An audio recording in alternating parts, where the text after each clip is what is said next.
I'm John, 32 male. I live in a city I love, in an apartment I designed the renovations for myself, and I have a job as an architect that, while demanding, is incredibly fulfilling. Life is structured, predictable, and calm, exactly how I've built it to be. But all it took was one person, my own brother, to prove that the foundations I thought were so strong were built on the shaky ground of misplaced trust. This is the story of how my brother's breathtaking sense of entitlement pushed me to do something I never thought I was capable of, treating him not like family, but like the criminal he chose to be. Before this story unfolds, I'd love to connect with you. Please let me know in the comments where you're watching from and what time it is in your corner of the world. It's amazing to see how far these stories can travel. My relationship with my younger brother, Kevin, has always been complicated. 8 years my junior, he's perpetually stuck in a state of adolescent rebellion even at 24. While I was mapping out blueprints and career paths, Kevin was mapping out ways to avoid responsibility. He drifted from one gig to another: barback, concert roadie for a band that never left their garage, and most recently, a part-time food delivery driver.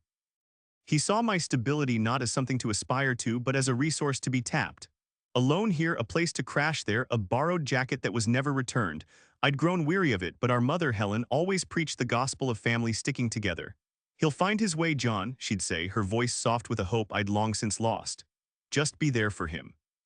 Being there for him had become my unwilling second job. My girlfriend, Sarah, a nurse whose patience was forged in the chaos of an emergency room, saw it for what it was. "You're not helping him, you're enabling him," she told me one evening as we cooked dinner in my meticulously organized kitchen. "He needs to face real-world consequences, not the Bank of John." She was right, of course. Sarah had a way of cutting through the emotional fog with the precision of a scalpel. She'd seen the toll Kevin's antics took on me. The late-night calls for money, the excuses, the constant, low-grade stress of waiting for the next disaster. The issue of the spare key came up about 6 months ago. Kevin had been evicted from his latest shared apartment for, in his words, creative differences with the landlord, which I later learned meant not paying rent for 3 months. He was staying on our mom's couch an hour's drive away and was in the city for a job interview he claimed was a sure thing. Naturally, he needed a place to stay. I relented, letting him use my spare room for a few days. The night before he was supposed to leave, he lost his own keys, a classic Kevin move. He was panicking about not being able to get back into mom's house late at night. In a moment of profound weakness and exhaustion, I gave him the spare key to my apartment. "This is for emergencies only, Kevin," I said, my tone as serious as I could muster. "An absolute life-or-death emergency. You do not use this for anything else. You don't just drop by. You call first always. Do you understand?" He looked me straight in the eye, a flicker of what I mistook for sincerity in his expression. "Yeah, Johnny, of course, I get it. Emergency only, promise." The promise, like most of the ones he made, was worth less than the metal the key was cut from. He left the next morning, and for a while I forgot he even had it. Life returned to its comfortable rhythm. Sarah and I were planning a small weekend getaway, a trip to a quiet cabin in the mountains to recharge. My car, a reliable and well-maintained sedan that I'd saved for and bought outright, was my pride. It wasn't flashy, but it was mine. It represented my hard work, my discipline. It was the antithesis of everything Kevin stood for. The week before our trip, my car started making a strange rattling noise. I took it to my regular mechanic, a trustworthy old-timer named Sal. "I can fix it, John," he said after a look under the hood, "but I'll need to order a part. It won't be here until next Tuesday." Our trip was planned for Friday. I felt a wave of disappointment. Sarah saw it on my face when I got home. "Don't worry," she said, wrapping her arms around my neck. "We can rent a car, it's not a big deal.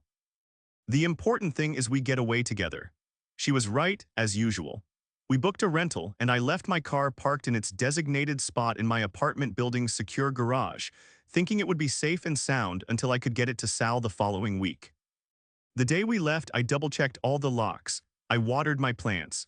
I looked at my car sitting peacefully in its spot and felt a small, irrational pang of guilt for leaving it behind. It was just a machine, but it was a part of my orderly life. The garage was accessible only with a residence key fob, which I had. The only other way in was through the building's internal staircase, which required a key to my apartment. I felt secure. Kevin was an hour away at mom's house. The spare key I'd given him was for emergencies, a promise he had made. The thought that he would break that promise so spectacularly, so destructively, didn't even cross my mind. It was a failure of imagination on my part. I simply couldn't conceive of the sheer, unmitigated audacity that was about to be unleashed. As Sarah and I drove off in our rental, heading for the mountains and a few days of peace, my car was sitting in its spot, a silent victim waiting for a crime I never saw coming. The storm wasn't just brewing, it was already inside my walls, holding a key. The weekend at the cabin was everything we needed it to be. The air was crisp, the scent of pine was a welcome change from the city's exhaust fumes, and the silence was broken only by the crackling of the fireplace and the rustle of leaves. For 3 days there were no deadlines, no client calls, and blissfully no calls from Kevin. My phone had spotty reception at best, a feature I usually found annoying but was now deeply grateful for. I felt the tension in my shoulders, a permanent resident for the past few years, finally begin to ease. Sarah and I hiked, we read, we cooked, and we talked about a future that felt bright and clear. We were completely disconnected from the chaos of the outside world, and it was perfect. We drove back on Monday afternoon, feeling refreshed and ready to tackle the week. As we pulled into the city, the familiar skyline greeting us, I felt a sense of calm. We'd stop at my place, drop off our bags, and then go grab some groceries. A simple, normal return to our simple, normal life. I used my fob to open the garage gate and drove down the concrete ramp to my assigned parking spot, or where my parking spot was supposed to be. I stopped the rental car, my brain struggling to process what I was seeing. The spot was empty. My first thought was a logical one. It must have been stolen. It was a horrifying thought, but it was a rational one. Cars get stolen. I felt a surge of adrenaline, a mix of panic and anger. I killed the engine and just stared at the vacant space, the white-painted number on the ground seeming to mock me. "What is it?" Sarah asked, her voice laced with concern. "My car, it's gone," I said, my own voice sounding distant. I got out of the rental and walked over to the spot as if a closer look might make my sedan reappear. There was a small, dark stain on the concrete, an oil drip that I'd been meaning to get checked out. It was proof the car had been there, but it wasn't there now. My mind raced. Had I parked it on the street for some reason? No, absolutely not. I always parked in the garage. I paid extra for the spot precisely for the security. "Okay, don't panic," Sarah said, getting out and coming to my side. Her calm, ER nurse demeanor was already kicking in. "Let's think, is there any other possibility?" And that's when the second thought, the one far more sickening than theft, began to surface. A cold dread washed over me, so intense it felt like I'd swallowed ice. The spare key. Kevin, no, he wouldn't, he couldn't. That was a line even he wouldn't cross. This was grand theft auto. He was irresponsible, not a felon. Right. "I'm calling the police," I said, pulling out my phone, but as I was about to dial, I hesitated. If Kevin did take it, a police report would unleash a world of trouble that would be impossible to contain. Our mother would be devastated. The family, already fractured, might break completely. Against my better judgment, I decided to call him first. I scrolled to his name, my thumb hovering over the call button. Sarah watched me, her expression unreadable but supportive. I took a deep breath and pressed the screen. It rang once, twice, 3 times, then voicemail. "Hey, it's Kev, leave a message or don't, whatever." His flippant, carefree tone grated on my already frayed nerves. "Kevin, it's John," I said, my voice tight. "Call me back immediately, it's an emergency. My car is gone and I need to know if you know anything about it. Call me now." I hung up and then immediately tried my mom. She answered on the second ring. "Hi, sweetie, how was the trip?" she asked, her voice cheerful. "Mom, is Kevin there?" I asked, skipping the pleasantries. "Oh no," she said. "He left on Thursday. Said he and some friends were going on a little road trip for a few days. Something about a music festival out west. He was so excited. It's nice to see him being so spontaneous." Spontaneous. The word hit me like a punch to the gut. Road trip, music festival, my empty parking spot. The pieces weren't just falling into place, they were slamming together with the force of a car crash. The silence from Kevin's phone was no longer just an unanswered call, it was an admission of guilt. He hadn't borrowed the car, had waited until he knew I was gone, used the emergency key he had promised not to touch, entered my home without permission, taken my car keys from the hook by the door, and stolen my vehicle for a joyride. "John, are you there? You sound upset," my mom said, the concern finally registering in her voice. I couldn't tell her, not yet. I couldn't heap this on her until I knew the full extent of the damage. "I'm fine, Mom, just tired from the drive. I'll call you tomorrow," I lied, my throat feeling tight. I hung up and looked at Sarah. She didn't need to ask. She saw the answer in my eyes. The anger I felt was so pure, so white-hot, it eclipsed the panic entirely. This wasn't a simple case of a brother borrowing something without asking. This was a profound violation. He had used a key, a symbol of trust given in a moment of vulnerability, to invade my home and steal my property. He had done it secretively, cowardly, waiting until my back was turned.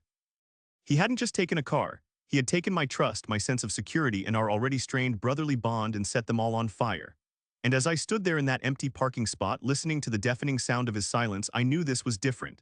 This wasn't another loan I had to write off or another favor I had to swallow my pride over. This was the last straw, the very last one. My mind was already shifting from victim to something else, something harder. The question was no longer if I would get my car back, but what I was going to do to Kevin when I did. For the next 24 hours, I was in a self-imposed limbo. Part of me, the part conditioned by years of cleaning up Kevin's messes, wanted to wait. Maybe he'd call. Maybe he'd show up, full of flimsy apologies, the car miraculously undamaged. But the other part of me, the new, colder part that was rapidly taking over, knew that was a fantasy. Every unanswered call to his phone solidified my resolve. I left him a dozen messages, each one escalating in tone from concerned to furious. Kevin, you have 1 hour to call me back before I report the car stolen and I name you as the primary suspect. I am not kidding. Silence was his only reply. Sarah was my rock. She let me pace my apartment, a caged animal in a space that no longer felt entirely my own. She listened as I ranted, her presence a steadying force in the hurricane of my anger. What are you going to do? She finally asked on Tuesday morning, handing me a cup of coffee I had no intention of drinking. I'm going to do what I should have done yesterday, I said, my voice flat. I'm reporting it stolen. That was it, the decision was made. The family fallout could be dealt with later. Right now, I needed to reclaim what was mine and hold Kevin accountable in a way no one ever had before. I was about to call the police when my phone buzzed with a number from an unknown area code. My heart leaped, thinking it was Kevin, perhaps calling from a friend's phone. I answered immediately. Kevin. I'm afraid not, a gruff voice on the other end said. My name is Sergeant Miller with the Highway Patrol in Colorado. Am I speaking with John, the registered owner of a silver sedan license plate number? He rattled off my plate number perfectly. Colorado, I lived on the East Coast. Colorado was over 1,600 miles away. In the span of 4 days, Kevin had driven my car more than halfway across the country. The sheer recklessness of it was staggering. Yes, that's my car, I managed to say, my throat dry. I was just about to report it stolen. Well, that would explain a few things, Sergeant Miller said with a sigh that suggested he'd seen this movie before. Sir, your vehicle was impounded yesterday afternoon. It was found abandoned on the shoulder of I-70 about 30 miles east of Denver. No driver in sight. Abandoned, the word hung in the air. Was it in an accident? Is it damaged? I asked, dreading the answer. No visible signs of a major collision, he replied. But it was out of gas and the battery was dead. We had to tow it for blocking a traffic lane. It's currently at the High Plains Towing and Impound lot. You'll have to contact them to arrange for its release. He gave me the number and some case details before ending the call with a professionally detached, "Good luck, sir." I stood there, phone in my hand, processing the information. Abandoned, out of gas, dead battery. He hadn't even had the decency to crash it in some dramatic fashion. He'd just used it up and dumped it on the side of a highway like a disposable cup. The disrespect was breathtaking. I immediately called the impound lot. A weary-sounding woman named Brenda answered. The conversation was a bureaucratic nightmare. Yes, they had my car. Yes, there were fees, a towing fee. A daily storage fee, which was already on its second day. An administrative fee. To get it back, I would need to show up in person with the title, my driver's license, and a cashier's check for the accrued amount. You can't just mail the documents, I asked, desperate. I'm on the other side of the country. Nope, Brenda said, her voice devoid of sympathy. Company policy, in person only, and you'd best get here soon, son. After 30 days, it's considered abandoned property and we auction it off. We're already at day 2. The call ended. The reality of the situation crashed down on me. I had to buy a last-minute plane ticket to Denver, rent a car there, drive to some remote impound lot, pay hundreds of dollars in fees, and then figure out how to get my own car, which was likely in no condition to be driven, 1,600 miles back home. All because my brother wanted to go to a music festival. The financial cost was infuriating, but the logistical nightmare was worse. It was a punishment, not for him, but for me.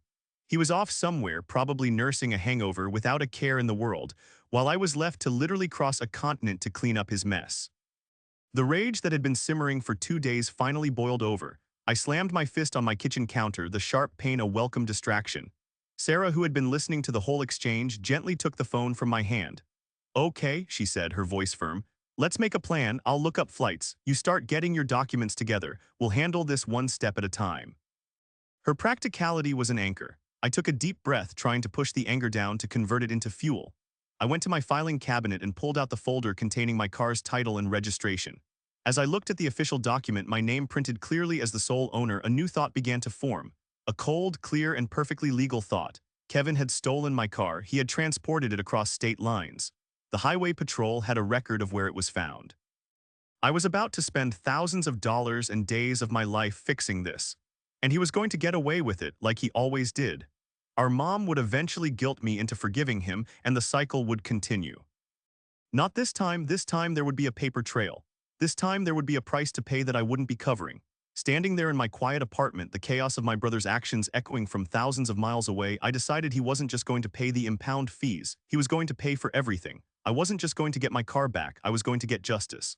The plan began to form not out of rage, but out of a sudden, icy clarity. I was an architect. I built things, and I was about to build a case against my own brother, brick by meticulous brick. My trip to Colorado was a surreal, rage-fueled ordeal. I flew into Denver, rented the cheapest car available, and drove out to the High Plains Towing and Impound lot. It was exactly as bleak as it sounded, a vast, dusty field of automotive ghosts surrounded by a chain-link fence topped with barbed wire.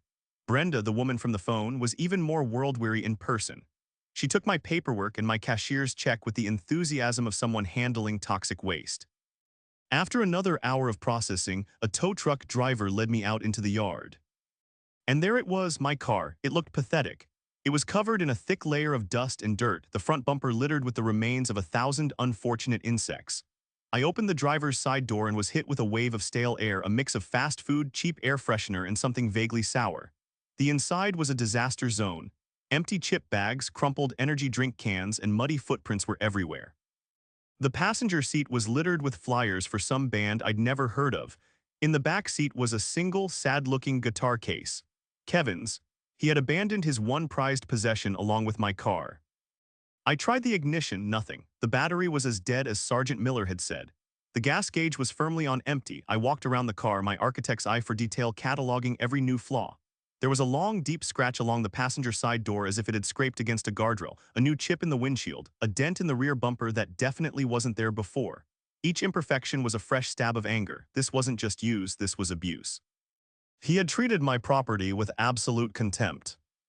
After getting a jump start from the tow driver and putting a few gallons of gas in from a can I'd bought, the engine finally turned over, albeit with a sick-sounding cough. The rattling noise I'd planned to get fixed seemed 10 times worse. There was no way I was driving this car 1,600 miles home. I ended up having it towed to a local mechanic in Denver, who gave me a laundry list of new issues on top of the original one. It would take a week and a significant amount of money to make it roadworthy again. I had no choice but to leave it there, fly home, and arrange for a transport service to ship it back once the repairs were done. The costs were piling up at an alarming rate. Back home, I felt like a victim of a natural disaster. The violation, the expense, the sheer inconvenience, it was all-consuming. But as I sat at my dining room table laying out the receipts for the flight, the rental car, the impound fees, and the initial mechanic's estimate, my anger started to cool and harden into something more productive. Resolve. This pile of paper was my evidence. My first call was to my car insurance company to report the damage. I explained the situation carefully, omitting the fact that I knew who took it for now. I simply stated that the vehicle was taken without my authorization and later recovered. They opened a claim and told me what documentation they'd need. My next step was more methodical. I remembered that my car was equipped with a toll pass transponder. I logged into my account online and there it was, a digital map of my car's entire journey. It was a chronicle of Kevin's irresponsibility. It started late Thursday night, a few hours after I had left for my trip. A toll hit in my state, then the next and the next, heading west. Pennsylvania, Ohio, Indiana, Illinois. The transponder had diligently recorded every single toll plaza he'd passed through, creating an undeniable, time-stamped record of the car's movement across the country. He had been driving almost non-stop, fueled by who knows what, pushing my car to its limit. But the toll records were just the beginning. A few days later, the letters started arriving in my mailbox. The first was a speeding ticket from a camera in a construction zone in Iowa. The picture was grainy, but the license plate was clear. And behind the wheel, a blurry but recognizable silhouette of my brother. The ticket was for going 20 miles over the limit, a hefty fine. The next day, 2 more arrived, a parking violation from downtown Lincoln, Nebraska. And another speeding ticket, this one from a state trooper in eastern Colorado, issued just hours before the car was found abandoned. This one was even better. It was a physical ticket that had been tucked under the windshield wiper which I'd found and saved. It listed the time, place, and violation, but since the driver wasn't present when the car was found, it had been mailed to me as the registered owner. I laid out the tickets next to the toll records and the receipts. It was a beautiful, damning mosaic of stupidity. He hadn't just stolen my car, he'd gone on a multi-state crime spree. Each piece of paper was a dot, and I was connecting them to draw a perfect picture of his guilt. This was no longer a family squabble. This was a legal matter. Sarah watched me work, a look of grim satisfaction on her face. "You're building a fortress, John," she said, "and every one of those is a brick." She was right, I wasn't just collecting bills, I was collecting ammunition. I created a spreadsheet itemizing every single cost down to the penny: the plane ticket, the impound fees, the initial repairs, the estimated cost of the car transport, the fines from the tickets, the tolls he'd racked up, and even the estimated cost of the final repairs for the new damages. The total was staggering. It was thousands of dollars, a sum I knew Kevin couldn't pay back in a million years with his part-time delivery job. But that wasn't the point. The point wasn't getting the money back from him. The point was creating a consequence so severe, so official, that he could never, ever escape it. The spreadsheet wasn't just a financial record, it was a weapon. And I was almost ready to use it. With my fortress of evidence built, it was time to decide on a battle plan. My first instinct, the one driven by pure emotion, was to confront Kevin directly. I imagined myself showing up at my mom's house, throwing the pile of receipts and tickets at his feet and watching him squirm, but Sarah, my ever-logical strategist, cautioned against it. "What will that accomplish?" she asked calmly one evening. "He'll deny it, he'll lie, he'll turn it around on you, say you're overreacting. And your mom will try to mediate, and you'll end up being pressured to just work it out. You'll lose control of the narrative." She was right, any confrontation without leverage would dissolve into a messy family drama, the very thing I wanted to avoid. I needed to operate outside that broken system. The solution wasn't family court, it was actual court. I spent the next few days researching my options. The key piece of information was that he had taken the car across state lines. That potentially elevated the crime from simple unauthorized use to something much more serious. My plan solidified into a two-pronged attack. The first was financial, the second was legal. For the financial prong, I turned to my insurance company. I called my claims agent and told them I had an update. "I've completed my own investigation, into the unauthorized use of my vehicle," I said, using the carefully neutral language they preferred. "I have compiled a detailed record of the vehicle's movements, including toll records and traffic violations incurred during the period it was missing. The evidence strongly indicates that the person responsible was my brother, Kevin." I explained that I had not given him permission and that he had used a key he was supposed to possess for emergencies only. I emailed him the entire dossier: the spreadsheet, scanned copies of the tickets, the toll transaction history, and the mechanics reports from Colorado. The agent was silent for a moment after I finished. "Mr. Last Name," he said finally, his tone shifting from bureaucratic to genuinely interested. "This is incredibly thorough. This changes things. We will pursue him for the full cost of the damages and all associated fees. You won't have to pay your deductible, and this will not be filed as an at-fault claim on your record. We will handle the subrogation process entirely." Subrogation, it was a beautiful word. It meant the insurance company's legal team would go after Kevin for every single penny they paid out on my claim. They had entire departments of lawyers dedicated to this. They were sharks, and I had just pointed them directly at my brother. It was perfect. He wouldn't be dodging my calls, he'd be dodging calls from a multi-billion-dollar corporation. That was prong one, vicious but indirect. Prong two was far more personal. I took all the same evidence and walked into my local police precinct. I sat down with a detective and laid out the story from the beginning: the emergency key, the broken promise, the trip, the empty parking spot, the call from the Colorado Highway Patrol. I presented my folder of evidence. The detective, a man who looked like he'd seen every flavor of human foolishness, examined the speeding ticket from Iowa with the grainy photo. "So you're sure this is him?" he asked, pointing at the blurry figure.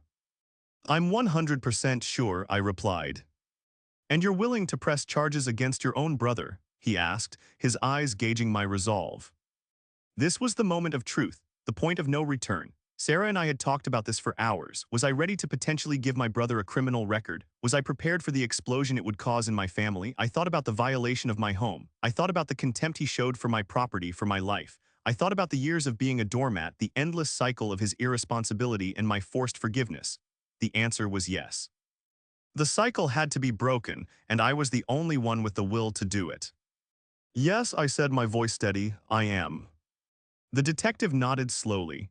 "All right, unauthorized use of a motor vehicle is a serious charge. Given that he crossed state lines, it could even attract federal attention, but we'll start here. We'll issue a warrant for his arrest." A warrant for his arrest. The words felt heavy, final. I had set in motion a machine that I could no longer control. The law was taking the wheel now. I walked out of the police station into the bright afternoon sun feeling not triumphant but strangely calm. I hadn't acted out of rage. I had acted out of necessity. Kevin had built a house of cards with his lies and recklessness, and I had simply refused to be one of the cards anymore. I had chosen to be the gentle breeze that would finally bring it all down. I didn't call my mother, I didn't call Kevin. I went home, and for the first time in over a week I felt a sense of peace. I had done everything I could. I had gathered the facts, presented them to the proper authorities, and removed myself from the equation. There would be no screaming matches, no tearful pleas from my mother, no empty promises from him. There would only be the cold, impartial, and inescapable march of consequences. Kevin was about to learn that in the real world, unlike in our family, you couldn't just say sorry and expect everything to be okay. He was about to have a very, very bad day, and I wouldn't have to lift another finger to make it happen. The silence lasted for 3 days. It was an unnerving, pregnant pause where I knew the gears of bureaucracy and law enforcement were turning, but I had no visibility into their progress.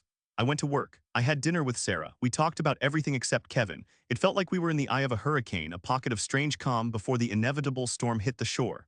My car was still in Colorado being repaired, and the transport was scheduled for the following week. Life was moving forward, but I was holding my breath. The call came on a Friday afternoon while I was at my desk, reviewing blueprints for a new commercial building. It was my mother. I had been dreading this call, but I knew I had to face it. I stepped into an empty conference room and answered. "John, you will not believe what has happened," she cried, her voice a frantic, high-pitched mess of tears and disbelief. She didn't even say hello. "What is it, Mom?" I asked, keeping my own voice level and calm. "It's Kevin, the police. They came to the house. They arrested him, John. They put him in handcuffs and took him away in a police car. My boy, what is going on?" She was sobbing now, her words tumbling over each other. I let her cry for a moment, letting the initial shock wash over her. This was the hardest part. I loved my mother and I hated hearing her in this much pain, but her pain was a symptom of the disease, not the disease itself. The disease was Kevin's behavior, which she had enabled for years. "Mom, I need you to listen to me," I said gently but firmly. "I know this is a shock, but Kevin wasn't arrested for no reason. He stole my car." "Stole? Don't be so dramatic, John," she shot back, her grief instantly turning to defensiveness. It was a familiar pivot. "He borrowed it. He told me he was going to call you. He was just having some fun with his friends. You always do this. You always assume the worst of him." "Mom, he didn't borrow it," I said, my patience wearing thin. "He snuck into my apartment while I was away, took my keys, and drove my car 1,600 miles to Colorado. He abandoned it on the side of a highway. It was impounded. I had to fly out there to get it. He caused thousands of dollars in damage, not to mention the tickets and the fees. I called him dozens of times and he never answered. What part of that sounds like borrowing to you?" I laid out the facts one after another without emotion. I told her about the toll records, the speeding tickets, the lies. I could hear her breathing on the other end of the line, the sobs subsiding as the weight of the reality I was describing began to sink in. But an arrest," she stammered. "Couldn't you two have just worked this out? Why would you do this to your own brother? He could have a criminal record. This will ruin his life." "His life?" I repeated, a bitter laugh escaping my lips. "Mom, he is ruining his own life. I am not responsible for his choices. For years, you and I have cleaned up his messes. We've paid his bills, given him second, third, and fourth chances. Look where it's gotten him. He felt so entitled that he thought he could steal my property, destroy it, and face zero consequences. I didn't do this to him. I stopped protecting him from himself. There's a difference." The line went quiet. I could almost hear the gears turning in her head as she struggled to process a world where one of her sons didn't automatically cover for the other. They said he has to go before a judge for bail," she said, her voice small. "The bail is $5,000. I don't have that kind of money right now, John. You have to help. You have to post his bail." This was it, the ultimate test. The final, desperate attempt to pull me back into my old role as the family fixer. For a fleeting second, a pang of guilt hit me. But then I remembered the empty parking spot, the filthy car, the mountain of bills. I remembered the chilling realization that my own brother valued my property and my trust at absolute zero. "No," I said, the word was quiet but absolute. "I will not be paying his bail, Mom, and I strongly advise you not to either. This is his problem. He is an adult. He needs to figure this out on his own." "How can you be so cold?" she whispered, her voice filled with a genuine, wounded confusion. "He's your brother." "And he's your son," I replied, my voice softening slightly. I know this hurts you, Mom, and I'm sorry for that, but this is the only way he might ever learn. The consequences have to be real. They have to come from outside the family because the ones inside the family have never worked. I have to go." I ended the call before she could argue further. My hands were shaking, but my heart was steady. I had finally done it. I had severed the rotten cord of obligation that had bound me to his chaos for my entire adult life. The phone call that I thought would be a screaming match had turned into something far more significant, a declaration of independence. I had drawn a line not just with Kevin, but with the entire dysfunctional family dynamic. Later that day, I got another call. It was from a private number. I let it go to voicemail. The message was from Kevin from jail. His voice was a mix of shock and a pathetic, whining rage. "John, what did you do? You have to get me out of here. Mom said you won't pay the bail. Are you crazy? Call me back. You have to fix this." I deleted the message without a second thought. He was right about one thing. A phone call had changed everything, but it wasn't his. It was mine. And for the first time, I wasn't fixing anything for him ever again. The weeks that followed Kevin's arrest were a masterclass in family politics and emotional manipulation. My moths. After failing to secure a loan to cover his bail, resorted to a campaign of guilt. There were tearful phone calls, text messages with old family photos, and even a surprise visit to my apartment where she begged me to have a heart and drop the charges. Each time I held my ground. "This isn't up to me anymore, Mom," I'd say, my voice a broken record of resolve. "The police filed the report and the insurance company is handling the financial side. It's out of my hands." It was a slight misrepresentation. I could have influenced the process, but it was a necessary shield to protect myself from her pleas. Sarah was my anchor through it all. When my mother's tactics left me feeling drained and guilty, she was there to remind me why I was doing this. "You're not just doing this for you," she said one night as we looked out over the city from my balcony. "You're doing it for the person Kevin might become if he's ever actually held accountable for his life. This is the kindest thing anyone has ever done for him, even if it feels cruel." Kevin spent a week in jail before a judge released him on his own recognizance with a court date set. He was assigned a public defender and was facing charges for unauthorized use of a motor vehicle. He tried calling me a few times after he got out, his tone shifting from angry to desperate. I never answered. He left rambling voicemails, first blaming me, then apologizing in that hollow way of his, and finally begging me to help him make it all go away. I saved them, but I never responded. My silence was a wall he could not breach. Meanwhile, the other gears of my plan continued to turn. The insurance company's subrogation department descended on him like a pack of wolves. He was hit with a formal demand letter for the full amount of the damages, repairs, and my associated costs, which totaled nearly $7,000. It was a legally binding debt. Failure to arrange a payment plan would result in wage garnishment and a destroyed credit rating for the rest of his adult life. He couldn't escape it. He couldn't charm his way out of it. It was a number on a page from a faceless corporation that did not care about his excuses. My car finally arrived back from Colorado on a transport truck. It was clean, repaired, and running better than it had in a year. The rattle was gone, the scratch was buffed out, the dent fixed, but it felt different. Sitting in it felt like sitting in a room where a terrible argument had happened. The memory of the violation lingered, so I did something I hadn't planned on. I drove it straight to a dealership, traded it in, and used the money plus some of my own savings to buy a new car. A different model, a different color. It was a symbolic act. I was closing that chapter completely. The first thing I did with the new car was drive to a locksmith. I had the locks on my apartment door changed. The locksmith handed me 2 new shiny keys. I gave one to Sarah, the other I put on my key ring. There were no others. The era of the emergency key was over. My home was my sanctuary again. Kevin's court date arrived. He ended up taking a plea deal. He pleaded guilty to a lesser misdemeanor charge in exchange for avoiding jail time. He was sentenced to 2 years of probation, a $1,000 fine, and 200 hours of community service. He would have a criminal record. It wasn't as severe as it could have been, but it was real. It was a permanent mark on his record, a consequence that would follow him. I didn't hear from him for months. My mom told me he'd gotten a second job at a warehouse, working nights to start paying back the insurance company. He was forced to take the bus because his driver's license had been suspended due to the unpaid speeding tickets. For the first time in his life, he was living with the direct results of his actions. Our relationship as brothers is gone. Maybe one day it can be rebuilt, but it will have to be on a completely new foundation, one of respect and accountability which he has yet to demonstrate. I don't hate him. I feel a strange sort of pity for him. I had to draw a line in the sand, not out of spite, but out of self-preservation. I had to teach him that my life was not his safety net. By letting the law take the wheel, I had finally forced him to start walking on his own 2 feet. And as I drove home in my new car to my secure apartment with the woman I loved beside me, I felt a sense of peace I hadn't felt in years. The storm was over. I had survived and I had built something stronger in its place.